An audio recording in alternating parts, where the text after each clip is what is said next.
네, 우리가 지금 이제 명제 파트 계속하고 있어요. 얘들아, 명제라는 이 파트는 참인지 거짓인지 판별하는 파트다라고 얘기를 했습니다. 그래서 이번 시간에 얘들아, 자, 어떤 명제가 있는데요. 그 명제가 이게 모든이라든지 어떤이라는 이런 단어가 들어있다 이 소리입니다. 여러분, 밑줄 한번 다시 그어볼게요. 자, 모든 그리고 어떤 이런 단어가 들어있는 이 명제의 참과 거짓에 대해서 살펴보자라는 거야.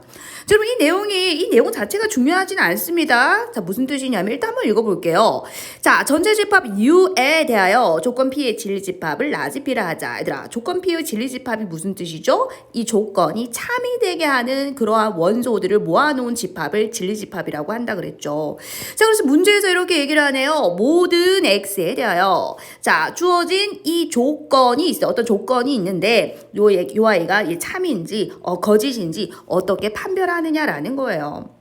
자, 그래서 이 밑에 내용이 뭔지 한번 볼까요? 진리집합 P가 전체 집합 U하고 같으면 참이다 라고 되어 있네요. 자, 이렇게 하면 좀 뭔 말인지 잘 모르겠죠? 자, 문제에서 이렇게 나옵니다. 그래서 이제 X가 만약에 실수라고 하자. 자, 모든 실수 X에 대하여 자, X를 제곱하면 0보다 크거나 같다 뭐 이런 식으로 주어진다 이 소리입니다. 비교 가능하실까요? 요 PX가 요 I를 얘기하겠죠. X에 대한 어떤 조건을 얘기하니까. 자, 그럼 주어진 이 명제 는 여러분 참입니까? 거짓입니까? 모든 실수 X에 대해서 X제곱을 하면 0보다 크거나 같다? 이건 참이지 않습니까? 자, 근데 선생님 만약에 이렇게 한번 바꿔볼게요. 자, 모든 실수 X에 대하여 자, 제곱을 했는데 0보다 크다 이랬어요. 자, 이거는 뭐예요, 여러분? 이거는 거짓이잖아요. 왜 거짓이냐? 여러분, 모든 X에 대해서 0보다 크거나 0보다 크냐라고 했잖아. 그런데 X가 만약에 0이라고 해볼까요? 0은 실수지 않습니까? 그죠? 자, 요 0에 대해서는 제곱을 했을 때 어떻습니까? 0보다 큽니까? 아니죠. 제곱을 하면 0이다. 그죠? 자, 그러면 이거는 뭐다? 거짓이 된다라는 겁니다. 이해되셨죠? 자, 그래서 이 전체 집합하고 진리집합이 같으면은 이 참이다라는 거고 다르다라면은 요 바깥에 있는 이 원소 보이시죠? 바깥에 요런 아이들 얘기하는 거예요. 바깥에 P 바깥에 있는 요런 아이들이 이 P라는 요 아이를 참이 되게 하지 않잖아요. P의 진리집합이 라지P라고 한댔거든. 요 아이가 참이 되게 하는 그러한 진리집합이 요 안에 있는 거거든요. 근데 하나라도 바깥에 있으면은 여러분 이거를 이제 만족하는 모든 X에 대해서 만족해야 된다라고 했는데 하나라도 만족하지 않으면 여러분 거짓이다 이 소리죠. 그게 이 말인 거예요. 하나라도 만족하지 않으면 이 말 자체 거짓이지 않습니까? 여기서 모든 X에 대하여 모든 실수 X에 대하여 라고 했지 않습니까? 그래서 하나라도 만족하지 않으면 거짓이 된다 그런 내용입니다. 아셨죠? 자, 그러면 이번에는요, 어떤 X에 대하여 이거이다의 참과 거짓을 물었습니다. 자, 그러면 이것도 마찬가지 이거 자체에 너무 이제 연연하지 마시고요. 자, 제가 예를 한번 들어드릴게요, 이번에도.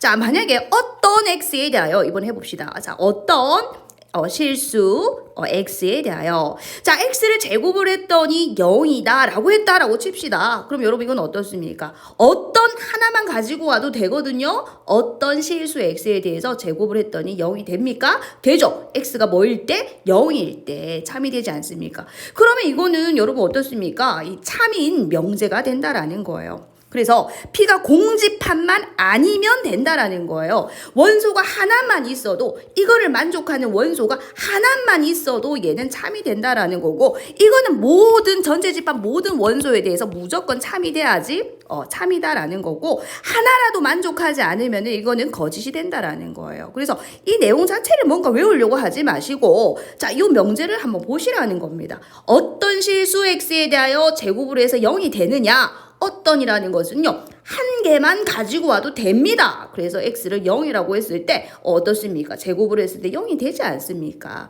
그래서 어떤은요 하나만 만족해도 주어진 이 명제는 뭐가 된다? 참이 된다라는 거예요. 자, 그럼 이번에 한번 같이 볼게요. 자, 이번 두 번째는 자, 그러면 이 모든이라는 또는 어떤이라는 이 명제를 어떻게 하겠다? 부정을 한번 해보자. 자, 부정 어떻게 할 거냐? 자, 이것도 어렵게 생각하지 마세요. 여러분 이거 공식으로 알려는 드릴 겁니다, 여러분. 자, 하나 적어 보실까요? 자, 모든을 부정을 하잖아요. 자, 모든을 부정을 하면은 어떤입니다. 어떤 하나만 가지고 와도 된다 이 소리입니다. 자, 그럼 어떤을 부정하면 뭐가 될까요? 어떤을 부정하면 모든이 되는 거예요. 그래서 얘들아 봐봐. 자, 요 아이를 한번 부정 한번 해볼까요? 모든 수학 문제는 어렵다. 이거를 우리 부정 한번 해보자라는 겁니다. 주어진 이 명제를요, 부정 한번 해보자라는 거예요. 자, 어렵게 생각하지 마시고요.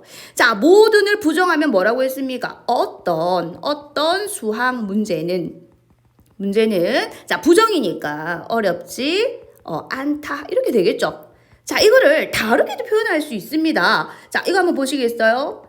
자, 어렵지 않은 자, 수학 문제도 있다. 이것도 같은 말입니다, 여러분.